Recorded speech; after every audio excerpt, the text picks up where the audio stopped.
Kembali lagi di Motovun Indonesia bersama saya Ainto Hari Budiawan. Di depan saya sudah ada Bison Modif. Hey! Ini adalah BMW F900R, sebuah naked bike atau dibilangnya sama BMW itu masuk ke kategori roadster. Jadi motor ini tuh debut global di tahun 2019 di EICMA Milan di akhir tahun 2019. Lalu masuk Indonesia nggak pakai lama di tahun 2020. Dan sampai sekarang modelnya itu nggak terlalu berubah banget. Paling hanya pilihan warna dan sementara untuk yang lain-lainnya itu masih relatif sama. Nah, di kelasnya motor ini masuk kategori moge naked kelas menengah. Khususnya ada Aprilia Silver sama Ducati Monster. Keunggulan yang lain dari motor ini adalah harganya yang lebih terjangkau dibandingkan dua kompetitornya tadi. Harganya nggak sampai 500 juta off the road Jakarta. Nah, seperti apa detail dari motor ini? So, stay tune terus video ini sampai habis.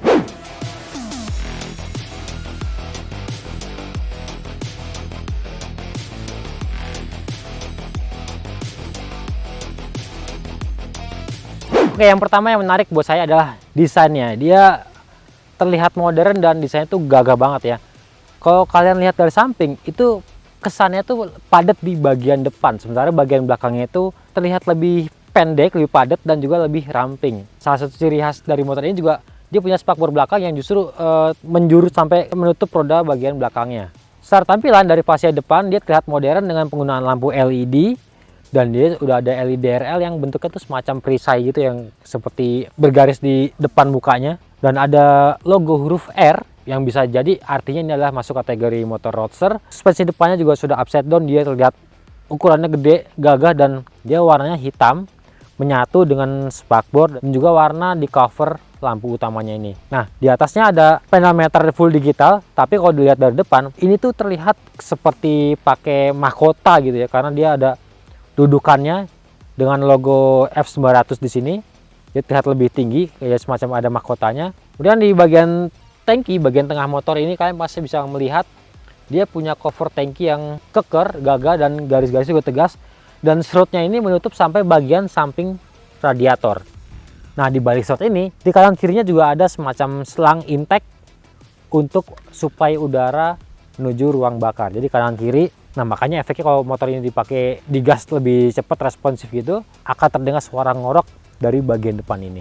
Di bagian bawah tangki ada mesin 2 silinder segaris yang ukurannya itu terlihat padat dan kokoh. Jadi tidak ada ruang kosong yang terlihat di bagian tengah motor. Kalian melihat dari arah tangki kemudian ke bawah bagian mesin, nggak ada celah yang sampai tembus cahaya. Jadi ini benar-benar kelihatan padat banget.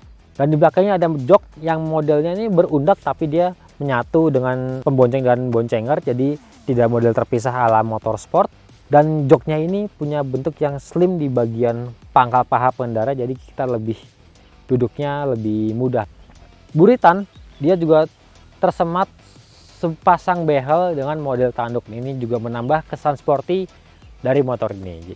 Jadi kalau kalian lihat dari samping, motor itu terlihat panjang dan padat di bagian depan atau biasa disebut bulldog style. Jadi kayak anjing bulldog yang gede di depan, bokongnya kan kecil tuh. Jadi mirip-mirip bulldog style.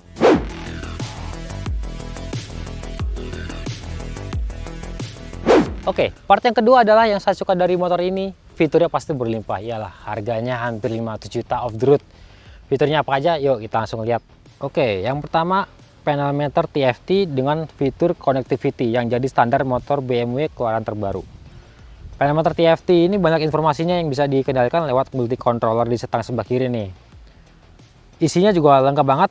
Dia ada tachometer, speedometer, fuel meter, riding mode, posisi gigi, dan ini adalah menu untuk dari panel meternya ke bawah. DRL-nya aktif dengan sistem lampu auto dan ini suhu udara sekitar. Tekan tombol ke atas menu, dia menekan odometer, trip 1, trip 2, konsumsi bahan bakar rata-rata, konsumsi bahan bakar rata-rata kedua, waktu perjalanan kedua, waktu apa nih, waktu ngopi. Hey!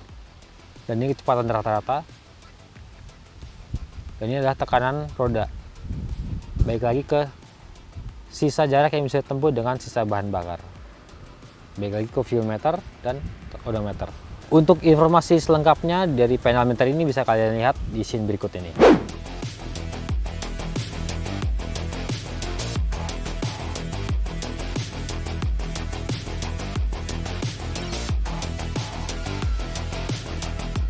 Dari panel meter, sekarang kita beralih ke lampu. Ini lampu dari BMW F900R sudah full LED semuanya. Dengan bagian depan udah ada LED DRL juga. Dan dia lampu sennya otomatis mati ketika kita sudah melewati tikungan. Dan di lampu depan juga dia ada cornering lamp. Jadi di sudut kiri dan kanan lampu utama dia akan menyala ketika kita menikung lebih dari 10 derajat dan kecepatan lebih dari 10 km per jam. Terus dia sudah pakai kunci keyless, ada gear shift assistant, automatic stability control, dynamic control, dynamic brake control, slipper clutch, dan drag torque control. Jadi banyak banget nih kontrol yang disediakan sama motor ini. Nah, tangki bahan bakar ini tergolong besar, berkapasitas 13 liter. Lalu hal yang unik dari motor ini lainnya adalah sasisnya. Dia pakai sasis model steel bridge yang terintegrasi dengan bagian mesin. Jadi secara nggak langsung dengan teknologi tersebut, maka mesin juga menjadi salah satu tumpuan beban dari keseluruhan bobot BMW F900R. Berikutnya kita beralih ke kaki-kaki. Dia pakai pelek depan ukuran lebar 3,5 inci dan di belakang pakai ukuran 5,5 inci. Yang di depan pakai ban 120 per 70 ring 17. Yang di belakang dia pakai ban ukuran 180 per 55 ring 17. Bannya pakai Dunlop dan yang unik pentil bannya itu berada di jari-jari pelek. Jadi kalau kalian ngisi angin di ban motor ini, pentilnya ada di bagian palang pelek. Pentilnya juga bukan sembarang pentil karena bisa membaca tekanan udara yang ada di ban. Nah, tadi selama saya riding ada informasi yang harus diperiksa dari panel meter. Ada indikatornya, ada pop up informasinya kalau tekanan ban belakang itu kurang dari standar. Jadi setelah informasi itu muncul, kita bisa hapus dan kita harus segera ngisi ulang tekanan ban yang di belakang. Oh ya, sebagai tambahan, untuk suspensi depan dia sudah pakai tipe upside down, sementara yang di belakang dia pakai monoshock dengan teknologi Dynamic ESA. Nah, teknologi ini adalah teknologi suspensi elektronik khas BMW yang bisa menyesuaikan karakter suspensi dengan mode berkendara dan juga kondisi jalan. Jadi saya saat ini pakai mode dinamis, maka suspensinya bisa mengatur karakternya secara otomatis menyesuaikan dengan kondisi jalan. Jadi ketika jalan rusak, maka suspensi akan otomatis sedikit lebih empuk, dan kalau jalan mulus dia akan dibuat sedikit lebih keras supaya motor tetap stabil. Tapi kalau kalian pakai mode suspensi road, maka karakter suspensi belakang ini akan cenderung lebih kaku. Jadi supaya tetap stabil di jalanan halus.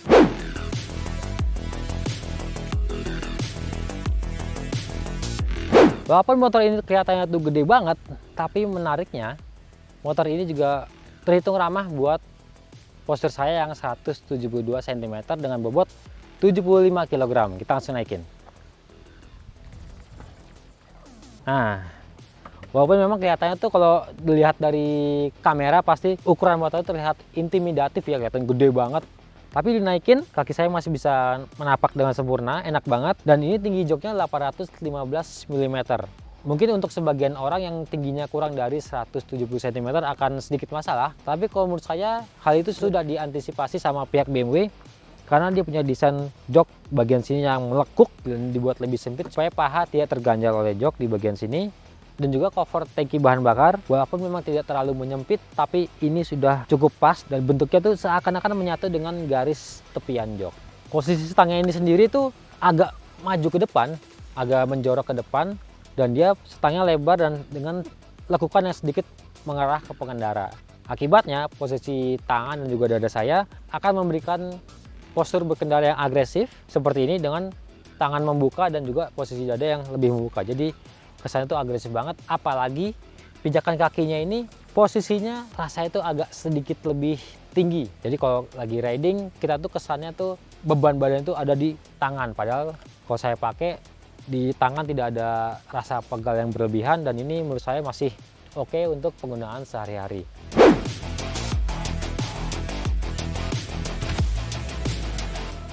Kemudian daya tarik berikutnya dari motor ini adalah handlingnya, yang walaupun memang waktu awal-awal saya baru mengambil motor ini dan merasakannya langsung, itu kesannya tuh berat banget. Wajar sih, karena memang berat basahnya dengan bensin full, kemudian oli dan cairan-cairan lainnya itu mencapai 211 kg. Tapi setelah berkendara beberapa lama, nah saya mulai menemukan karakter yang asli dari motor ini. Dia menawarkan handling yang tidak terlalu lincah memang, tapi cukup presisi untuk dikendalikan. Tidak ada effort berlebih untuk melibas tikungan yang sempit, kemudian untuk berputar arah juga terhitung masih oke ya, namanya juga moge. Sudut beloknya juga nggak terlalu lebar banget, apalagi sumbu rodanya ini juga hitung panjang banget. Tapi secara overall handlingnya kalau menurut saya sudah cukup untuk penggunaan sehari-hari ataupun untuk penggunaan keluar kota. Nah, karakter suspensinya yang depan ini rasanya tuh pas, tidak terlalu keras dan juga tidak terlalu empuk. Dan yang di belakang seperti yang sudah saya jelaskan tadi di bagian fitur, karakter suspensi belakang ini dinamis, bisa diatur keras ataupun lembut sesuai dengan kondisi jalan yang ada. Kemudian dengan profil ban yang juga terhitung lebar, dia depan 120 dan belakang 180. Ini menambah rasa percaya diri melewati jalan aspal dan on road. Mau melibas tikungan seperti apa, rasanya juga enak-enak aja. Dan ini gripnya juga cukup oke. Dia pakai ban Dunlop tipe Sportmax Road Sport 2. Dan dia profil bannya cenderung agak-agak semi stick karena memang alur-alur bannya itu juga nggak terlalu banyak. Jadi karakternya memang sporty, dan secara keseluruhan hal ini juga membantu pengendalian dari motor ini. Daya tarik berikutnya dari BMW F900R adalah mesinnya. Nah, dia ini agak berbeda dibandingkan dengan kompetitor yang sekelas. Kalau mereka menggunakan mesin L-Twin dan juga V-Twin, maka BMW justru memasangkan mesin 2 silinder segaris atau inline 2. Pasti kalian sudah nggak asing mesin berkonfigurasi seperti ini karena sudah ada di Ninja 2.5, kemudian di CBR 250RR ataupun Yamaha MT25. Tapi dia justru menghasilkan karakter suara yang berbeda. Nah, kita dengerin nih, suaranya itu nggak seperti 2 silinder yang mesin 250 cc.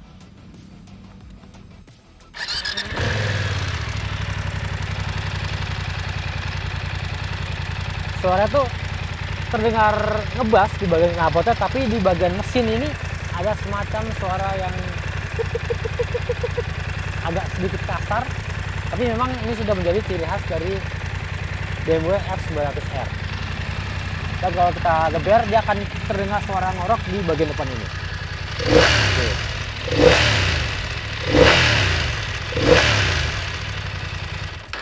Nah, mesin ini sendiri pakai spesifikasi 2 silinder segaris DWHC 8 katup pendingin cairan dan juga sudah injeksi bahan bakar yang dipadu dengan transmisi manual 6 percepatan. Kapasitas mesinnya mencapai 895 cc dengan mengandalkan piston berukuran 86 mm dan langkah piston 77 mm. Tenaganya juga nggak main-main, dia sampai 105,4 PS di putaran 8000-an RPM dan torsinya sampai 92 Nm. Jadi ini benar-benar mesinnya tuh galak banget dan karakternya ini responsif, tergantung kalian memakai mode berkendaranya. Jadi mode berkendara sendiri ada 3. Yang pertama adalah Rain, yang akan membuat karakter mesinnya menjadi lebih smooth dan sedikit lebih lemot supaya kalian tidak mudah tergelincir ketika di jalan basah ataupun licin. Dan juga mode Road untuk penggunaan sehari-hari yang karakternya ini cukup galak. Yang terakhir adalah dinamis, yang akan mengatur bukaan ataupun karakter mesin sesuai dengan karakter pengendaranya.